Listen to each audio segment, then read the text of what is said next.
can see a layer of ice and snow caked on this street. Vectron sent this email to customers earlier this week warning them of significantly higher bills. Now, I checked with several local police departments to see if you legally had to clear the snow from your fire hydrants. Make sure that the treads on your tires are good. He says you can use a penny and stick it inside and you should only be able to see about half. There's about 3 inches of snow on the ground at this hour. Rows and rows of cars line the green as people head to the stores to try to get those last-minute gifts. 1 out of every 5 vehicles stolen in Dayton have the keys left in the ignition.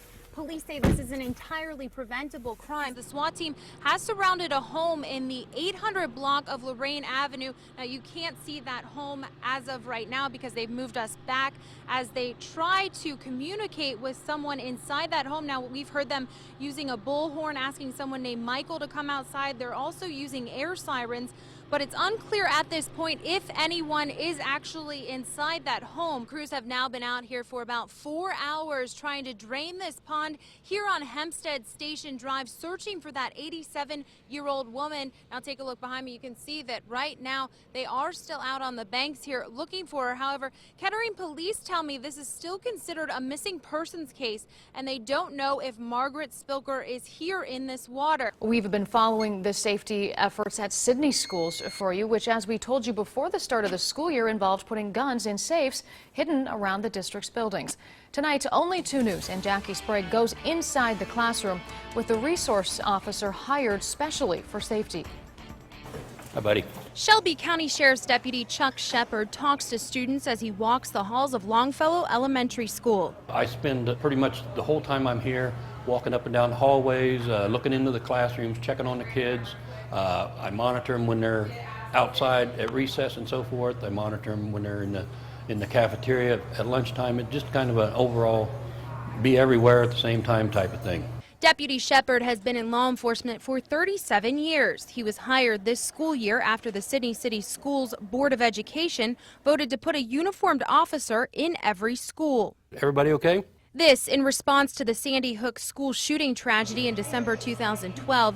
Deputy Shepard believes his presence is making a difference. He says he's gotten to know the students very well, in particular the troublemakers. You learn early on, you know, what their problems are. I mean, sometimes they have problems that you just can't weed out without real professional help. But, you know, you can tell whether their home lives are affecting them, and things like that, peer pressures and sort of things. And Principal Francine Dembski says she's comforted knowing Deputy Shepard is always keeping an eye on things. It gives me a peace.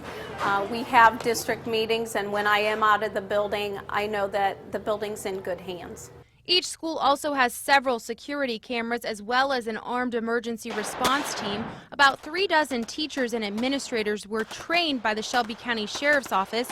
Every school now has a gun. It's in a secure location only known to those on the emergency response team, and it can only be accessed by a fingerprint. We feel that by having guns, loaded guns that are accessible only in biometric safes that can be opened only by trained armed response team members, we feel that we have minimized the amount of damage and killings that an active shooter can do. And the superintendent tells me that luckily there haven't been any threats that have prompted the use of a gun. So, Jackie, obviously this doesn't come with no cost. So what is the cost to the district for the extra security? Right. Well, the district has budgeted $150,000 to pay for the 7 new security officers, as well as the guns and those security cameras. Tonight, Only 2 News and Jackie Sprague spoke with Wes's father, who is trying to cope with the loss of his son. 15-year-old Wes Culpepper was a sophomore here at Tecumseh High School. Tonight, his father is remembering him as a fun, outgoing teen who had big plans to become a Marine before his life was cut tragically short. Wesley loved the outdoors. He was a country boy. He liked to wear his cowboy hats and his cowboy boots. Jeff Culpepper believes his son Wes may have been doing what he loved in the hours leading up to his death. The 15-year-old and his two friends, Danny Tittle and Charles Luthi, were killed when the car they were riding in hit a tree on Ridge Road in Clark County just before 6 Wednesday morning. I thought that they might have been fishing or they were camping out. That's about all I know. Is I know that the three boys were going to spend the night, and they probably had a campfire somewhere. He says the outpouring of support from the community is helping him cope with the loss, but his grief never goes away. I know there's a million thoughts going through my head at different moments, and sometimes I can be strong and sometimes I'm really weak and break down. Even though Wes had just gotten his temporary license, Culpepper says he had already talked to his son about the dangers of driving. Investigators say speed was a factor in the crash, and Culpepper hopes that teen drivers will learn from this tragedy. I want them to know to slow down and be careful, and just because there's 2 or 3 kids in the car, don't egg each other on, don't egg the driver on, don't get excited about going fast. I mean, it's serious on the road, and life is fragile. Grandmother brutally beaten outside a Butler Township Walmart is speaking out for the first time from her hospital bed. It's a story you saw first on 2 tonight. Jackie Sprague back on the story.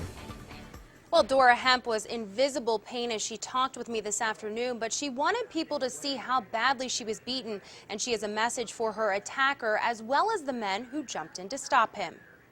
It could happen to anybody, and actually I could have got killed. Dora Hemp is still bruised and bloodied after she was brutally attacked in the parking lot of the Butler Township Walmart around 9:30 Monday night. The 52-year-old could barely speak as she did an interview with me from her hospital bed at Kettering Medical Center Friday afternoon. I'm in pain all the time. My face hurts constant. Hemp was getting ready to take her 3-year-old granddaughter Jasmine out of the car when police say this man, Deontay English, tried to rob her. All I can remember is him saying he wanted my keys to my car and then he wanted my purse. And I told him no, and he just started hitting me in my face. English is now charged with aggravated robbery and felonious assault. Police tell me he faces decades behind bars. Why would he do something like that? Why would somebody do that? I mean, if you want money, you could have asked. I mean, why would you just beat me up like that? 2 Good Samaritans reportedly stepped in to stop the attacker and held him down until officers arrived.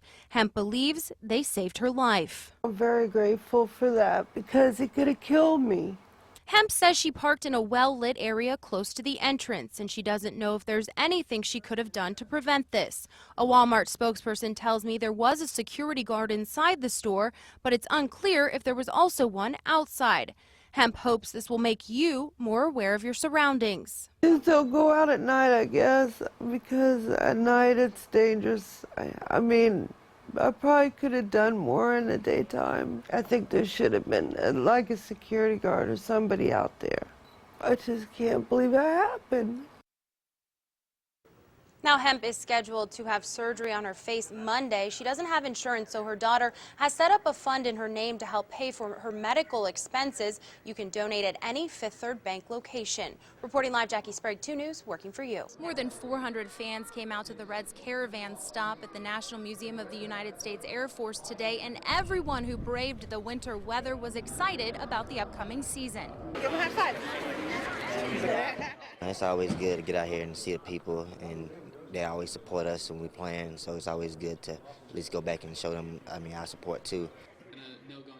I played here all year, and I love the city of Dayton. I love all the fans here, so it's going to be fun to come back and see everybody.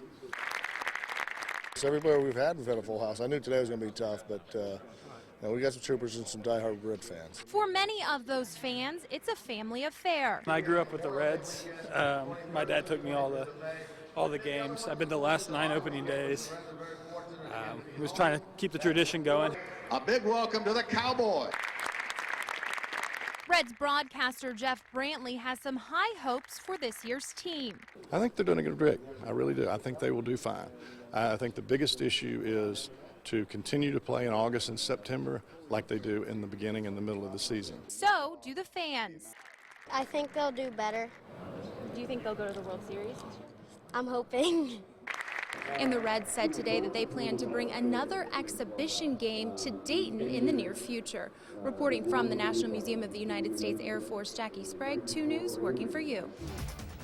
A 3-year-old boy is dead after being pulled from a Huber Heights pool. Good evening, I'm Jackie Sprague. Only 2 News was there as ambulances raced to the Kroger Aquatic Center around 7:30 this evening after reports of a possible drowning. Witnesses say a boy now identified as Tyree Dukes from Dayton was pulled from the water. Officials say when medics arrived, lifeguards were already performing CPR. The boy was taken to Children's Medical Center where he died just before 10 this evening.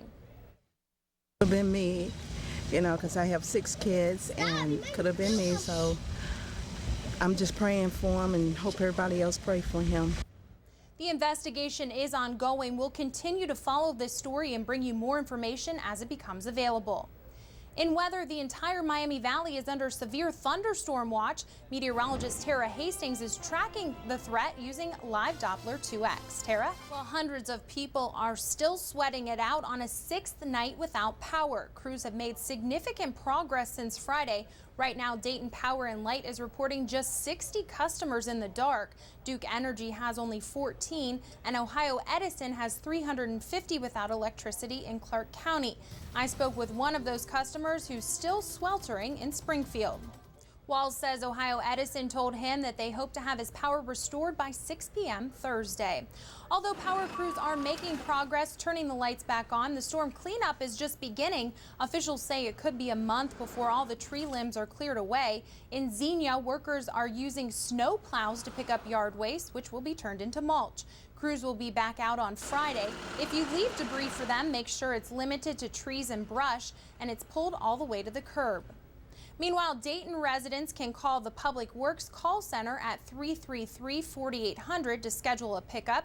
You can also take it yourself to the Wagner Ford landfill. You can find out more about the storm debris cleanup policy where you live by logging on to WDTN.com. We have a link right there on the homepage. The extreme heat is making the cleanup even more difficult, and it may be a little more miserable for Miamisburg residents after officials issue a citywide water emergency. Alexa Ashwell has more.